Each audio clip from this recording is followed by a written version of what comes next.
Let me guess. You joined EXU to get away from the oppressive TCG format, to stay away from explosive power creep. You wanted relief from the decks that dominate the meta landscape. Tri-Brigade, Albaz, Prank Kid, Sword Soul, Drytron. Well, I'm sorry to say, but they're here. I mean, it's basically Drytron. It's also basically Necros. It's ritual djinns and super heavy samurais. It's... Wait. Is that a fucking whale?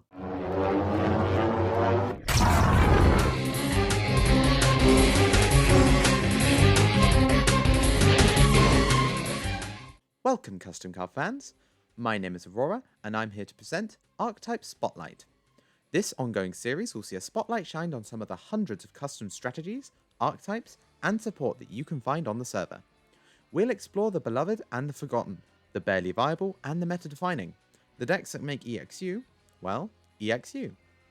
For Spotlight number 2, we'll be taking a look at yet another favourite of the server, an archetype that sets the standard for EXU's prospective ritual decks. Let's take a look at Nightmare 88's Supermega. Supermega was initially devised with a number of archetypes in mind. The big four that contributed to its final design, however, were Super Heavy Samurai, Ritual Djinn, Necros, and Drytron. From Super Heavy Samurai, the deck gained its ability to attack while in defense position, and use defense points for its damage when attacking this way, though this trait is only present on the bigger rituals. The small rituals are a mix of Ritual Djinn and Necros, able to discard themselves to the graveyard to activate certain effects a la Necros, or banish themselves from the graveyard to act as ritual materials a la Ritual Djinn. Finally, the deck takes inspiration from Drytron by using defense to ritual summon, as opposed to Drytron's emphasis on attack. Despite being poised for meta relevance, Supermega hasn't taken as many top spots in tournaments as it should have. Early on in its history, before it went through the changes that would make it recognizable as the deck it is today, Supermega had its first top, a first place finish at the EXU Weekly Tournament number 44, piloted by Nightmare. Its next, and only, other topping event was at the hands of Sok in Battlegrounds number 11. In addition to this, the most recent ladder season was not kind to Supermega. The deck only appeared in 3 matches total and won only 1. However, the deck is estimated to be about the tier 2 range, maybe bordering on becoming tier 1. A number of the characteristics that it boasts that secure this tiering would be its easy access to powerful boss monsters, end boards that can end on a variety of interruptions, and the lack of a need of a normal summon that allows it to splash various engines. But now, let's take a look at a deck list. This deck list on screen is Nightmare's 60 card Super Mega list.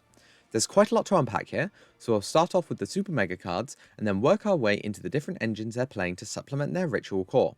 We'll start with the monsters. Each of the Super Megas are Earth, Fish, Ritual monsters, the smaller ones, the Turtles, being level 2 with 2000 defense, and the bosses, the Whales, being level 12 with 4000 defense.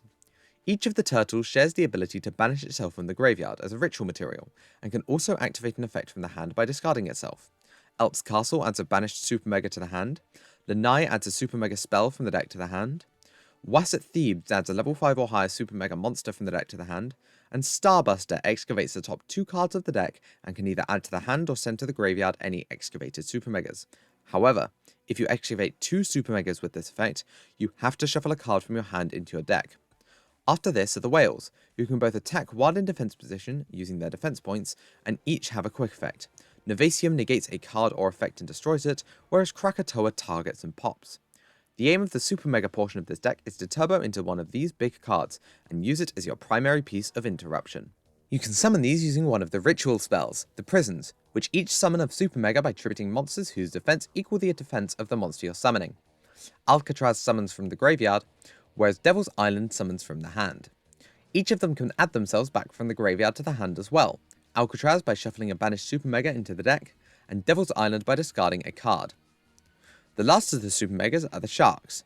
This list is playing 2 different Sharks, Babylonian Ruin Hunter, which has 2 effects to return banished Super Mega monsters to the hand, and Fearsome Guardian, which is an in-archetypal pre-preparation of rites. The last Shark is a very powerful one. Super Mega Shark Prison Break is an Omni-Negate counter trap that draws a card after it negates. It's not played in this deck due to it being unsearchable, however, but we are playing 3 Guardian and 2 Hunter.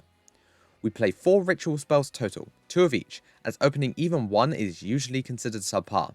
We prefer to search it using Fearsome Guardian. The Searcher Turtles, Wasset Thebes and Lanai are played at 3, whereas Starbuster and Eltzcastle are at 2. While usually the deck would play 3 Novicium and 1 Krakatoa, the latter is a hard once per turn pop, while the former is a soft once per turn negate, and this list uses 2 simply due to its searchability and to the amount of other engines this deck is jamming. To support the ritual package, the normal summon of choice is Manju of the 10,000 Hands, which can pretty much search for anything out of the entire Supermega core apart from the sharks. Pot of Prosperity is at 3 to help search for engine starters, and Call by the Grave is here to help stop problematic hand traps like Lancia and Droll. The smallest engine this deck plays is the Owlsh engine, using 3 copies of Reckoning Owlsh to special summon an Owlsh from the extra deck after your opponent has conducted 3 or more summons in their turn. The Owlsh of choice is Paranoid Owlsh, which, on summon, destroys a column and adds another copy of Reckoning Owlsh from the deck to the hand, as it's the only main deck Owlsh we're playing. This is a really cool engine that can recur itself quite a few times over, allowing you to have constant access to destruction at quick effect speed. You can also summon a Paranoid Owlsh using Instant Fusion, though we do have another target in Millenniumize Restrict to lock out the opponent's monster effects. Since this deck doesn't need its normal summon, the list does of course contain the Punk engine of 3 each of Madame Spider, Foxy Tune, Ogre Dance, and Zia Min, and 2 copies apiece of Dangerous Garbu and Emergency Teleport, semi-limited still on the EXU ban list. The Punk engine is infamous for its ability to make a normal summon into a monster negate in Dangerous Garbu and any rank 3, with the choice rank 3s in this list being Ghost Wheel and Floating Lanterns, alongside number 3 Cicada King and number 75 Bamboozling Gossip Shadow, the latter of which is used to power up one of the big bosses in the deck, number 77, the 7 Sins. Gossip Shadow gives the deck extra board wipes, which Supermega, with the large offensive stats, can really take advantage of. The last engine being played is the Concept of Reality engine, consisting of 3 Atrius Unfeeling Aerolio and a Summoner's Art to search it, 2 Marie the Young Revolutionary, 3 And Thus the War Continues, and 2 Salvation of Revolution. Atrius can destroy itself in the Pendulum Zone in order to summon a Marie from the deck, which can then search Salvation of Revolution, a counter trap that you can activate from your hand by paying half of your life as long as you control Marie. And Thus the War Continues is a simple searcher for the Atrius, so it's really like we're playing 7 copies of the card. This engine is really neat for any deck that can fit it in, as it doesn't compete for a normal summon like other packages. The last cards to talk about are the side and remainder of the extra deck. Elder Entity Untis, Wind Pegasus Atagonista, and Scythe Frame Lord Omega are in the extra deck primarily as sends from opponents' effects, such as Dogmatica Maximus.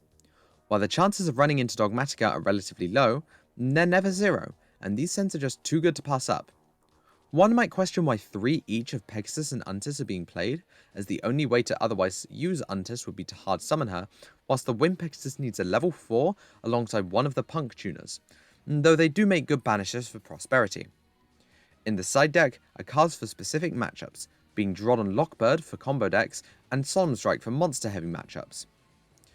While this deck can go second if the die roll is lost, it is a going first deck that aims to set up a bunch of interruptions, and as a result we're playing 9 cards for going second. These are 3 Gameciel, the Sea Turtle Kaiju, 3 Dark Ruler No More, and 3 Evenly Matched.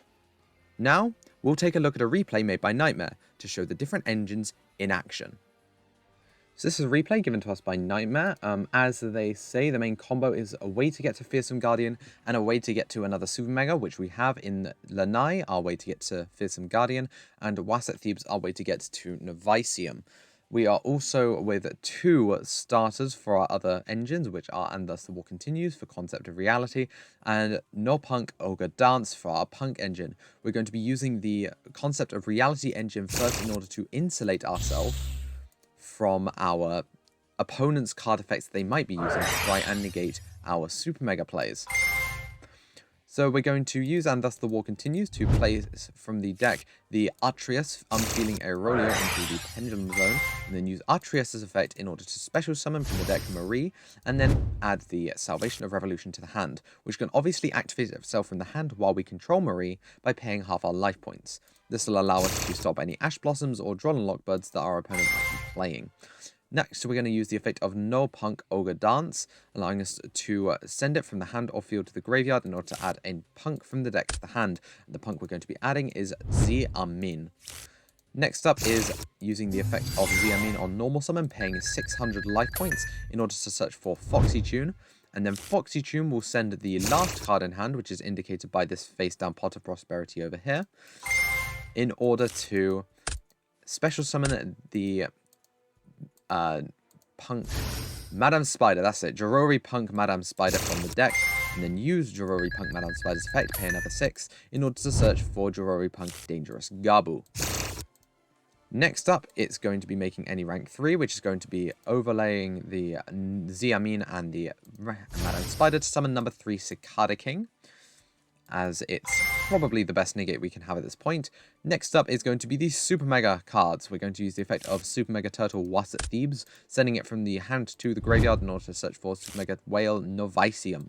Next is going to be the effect of Supermega Turtle Lanai, sending it to the graveyard in order to add any spell from deck to hand. But this is the important spell that we're going to add, is going to be Fearsome Guardian. And this is the one that's vital to make sure it resolves, which is why we have the concept of Reality Engine to grab the Salvation of Revolution in order to ensure that Fearsome Guardian resolves. We're going to play Fearsome Guardian, we're going to banish the Lanai from graveyard, and then we're going to add from the deck to the hand Devil's Island and Elt's Castle. We're going to then be using the effect of Elt's Castle, discarding it to make sure we can add back that Lanai from the graveyard to the hand, which is going to allow us to then use it again next turn if we so wish, to add the Babylonian Ruin Hunter from the deck to the hand, which will allow us to return any banished Super Mega card to our hand. Now, while we don't have any Super Mega cards banished at the moment, we will soon, as Devil's Island is going to be able to banish our Wasset Thebes and our Elt's Castle in order to special summon Novicium, which means that if we then use the effect of Lanai to add the Babylonian Ruin Hunter back to the hand next turn, we can then add to the hand the Wasset Thebes that's now banished. And now that we have the Omni Negate in Novicium, which protects us from something like Nibiru, we can set our Dangerous Garble and we can set our Salvation of Revolution, and that can be the end of the turn.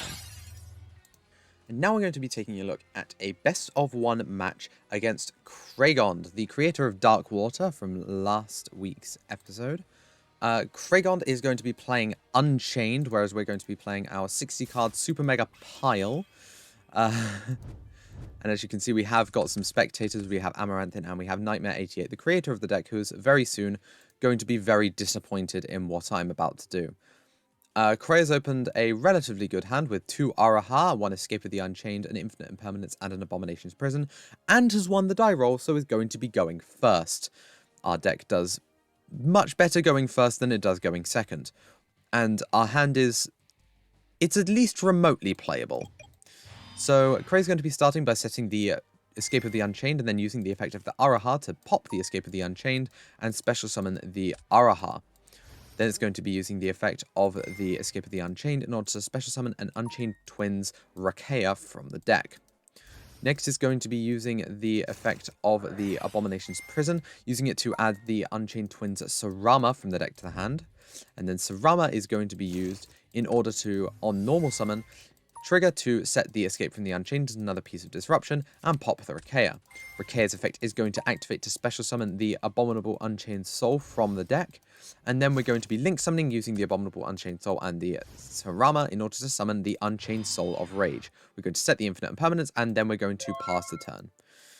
Okay, so that's fine. What we wanted to see off the top of the deck here was absolutely a card that we could use to ritual summon the Novicium with the Alcatraz, and we have seen that, so we are in a relatively good position, although we do not know that our opponent has both Infinite Impermanence and Unchained Soul of Rage, as well as Rakea popping the Escape of the Unchained or the Escape of the Unchained popping the Rakea, which provides so much disruption that I really doubt we can play through it. So we're going to start off by using our Punk Engine by activating the Emergency Teleport, and we're going to special summon from the deck the No Punk Amin, and Amin is going to use its effect to pay 600 life points and special summon and add from the deck to the hand, the No Punk Foxy Tune. We're then going to use the effect of No Punk Foxy Tune, discarding itself and the Novicium, in order to special summon from the deck the Jorori Punk Madame Spider. Madame Spider's effect is going to activate to pay 600 life points, Or is it? Cray is going to think on summon, most likely thinking either to use the effect of the Unchained Soul of Rage or use the effect of the Infinite Impermanence to negate our Javori Punk. No or not, we're going to let it go through because Cray knows how much of a danger Novasium is. No Punk Madame Spider's, or Jorori Punk Madame Spider's effect is going to activate, paying 600 life points to add from the deck to the hand the Jorori Punk and Dangerous Gabu, which we already opened one copy of, which means we can't again use this combo next turn. It is like that sometimes, unfortunately. We're going to overlay our 2 monsters and summon Cicada King. Then we're going to activate the Super Mega Prison Alcatraz. Cray is going to think on the activation of Alcatraz and activate Escape of the Unchained, using its effect to destroy both of the Rakea and the Cicada King. We're going to chain the effect of the Cicada King, or we would if I could actually read and realize that this actually only activates when a monster effect is activated. So our Cicada King, our beautiful piece of interruption, is going to get completely removed from play. We're going to use this Krakatoa that we have in hand and use it to summon the Novasium from the graveyard. On resolution of this chain, the effect of the Rakea is going to activate, which is going to be completely fine by me, until I realize exactly what they can search here. They can special summon the Abominable Unchained Soul, and then use the Abominable Unchained Soul to bait out the Novasium's interruption, which we would much rather use on the Unchained Soul of Rage. We're going to use this to negate it, but Cray has Infinite Impermanence. Yep, it negates. That's just how the game works sometimes. That's going to negate the Novasium, and then it's going to get destroyed by the effect of Abominable Unchained Soul. We're going to take a look at our graveyard and realize that we really don't have much else to do. We're going to sit our pair of Dangerous Garbus and pass the turn. Cray's going to draw for turn, and it's Pot of Prosperity. Way. What an amazing card that is going to be used here. In just a second, we're going to take 4,800 points of damage first. Main phase 2, Pot of Prosperity, is going to be activated to avoid all damage we take being halved. We're going to banish 6 cards from the extra deck and take a look off the top. Unfortunately, we really don't see that many playable cards coming off the top. We see Trap Trick, Escape of the Unchained, Ash Blossom of Joy, Spring, Infinite Impermanence, Unchained Twins, Araha, and the Dog. The only really playable one out of the playable ones out of these are really Escape of the Unchained and Unchained Twins, Araha, although Trap Trick really isn't that bad either, I suppose. Cray here is going to be adding the Trap Trick to the hand, which is completely valid. Then all of the rest of the cards are going to be going to the bottom of the deck in any order, which is just how Pot of Prosperity works. We're going to be setting the Trap Trick, and then we're going to be passing the turn. We're going to draw off the top.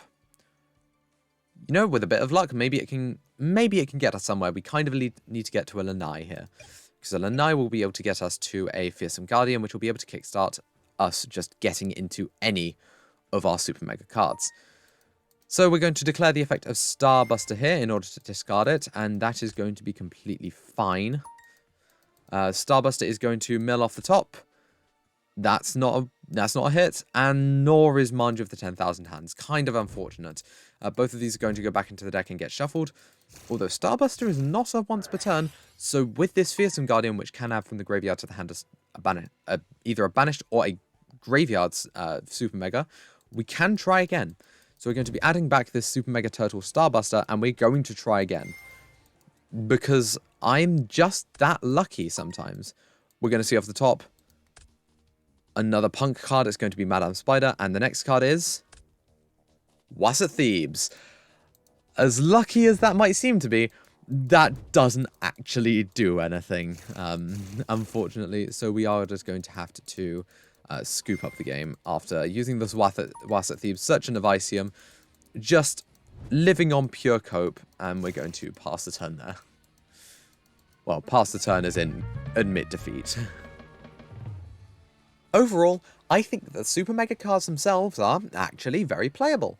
Despite the massive number of bricks the deck tends to be playing, on account of it being a ritual deck, the Necroz's influence on the turtles lead the deck to being versatile enough and strong enough to make a meta impact. The 60 card build, however, I'm not a huge fan. Actually finding enough cards of any of your engines to make it work is a nightmare, so I would definitely advocate for a smaller 40 card build. And that's it for today's Archetype Spotlight. Please be sure to like the video if you enjoyed, tell us what you thought down in the comments, and subscribe if you want to see more content. Remember to turn on our notification bell as well, so you won't miss a single upload. There's a link in the description to join our Discord server, where you too can explore the vast array of custom cards we have to offer, play competitively or casually, and chat with other custom card creators around the world. Thank you very much for watching, and we'll see you next time.